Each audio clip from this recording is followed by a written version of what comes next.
And a Fox News alert to begin happening now on Hurricane Sandy. That storm already slamming Cuba. Now we have brand new tracking, which shows where this massive system might be headed next. And it is not good news for those who live in the northeastern United States.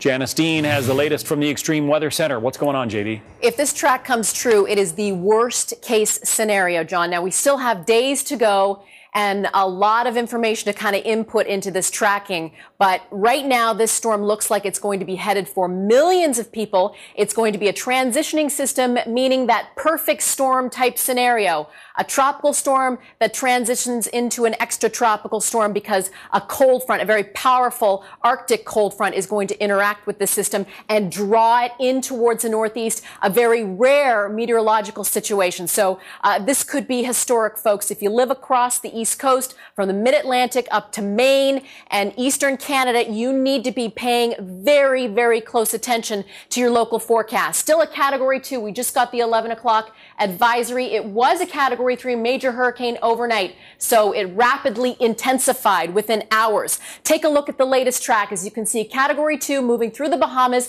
It hugs the coast Friday into Saturday, but look at what happens as we head into early next week. The worst case scenario right now, moving right into millions upon millions of people. And this could cause extensive, catastrophic damage. I'm not just standing here making this stuff up. I want people to really pay attention to this because, again, this could be worst case scenario. At any rate, we're dealing with high seas, rip currents, beach erosion, coastal flooding, certainly storm surge as this storm moves on shore. The exact point or location where it's going to move on shore still not known yet, and the exact strength still not known yet. But we are going to see torrential rain and flooding inland, high winds, 60, 80 miles per hour, significant power outages that could last for weeks for millions of people, and down trees, John. We've still got foliage on the trees, and winds in excess of 60, 70, 80 miles per hour is going to cause extensive damage. I just want to show you one of our reliable forecast models.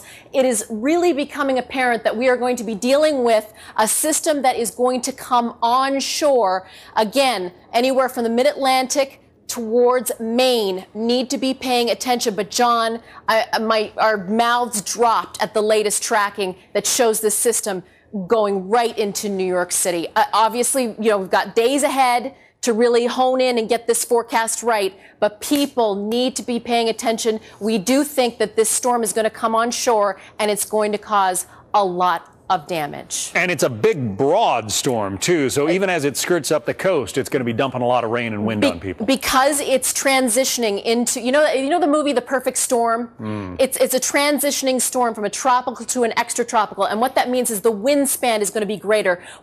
Tropical storm force winds extending 300, 400 miles from the center of this storm. Wow. It's going to be a battering storm affecting one of the largest city in the nation. Wow. Janice Dean, thank you. And I know you'll have more on that throughout the hour. Thank you, Janice. You bet.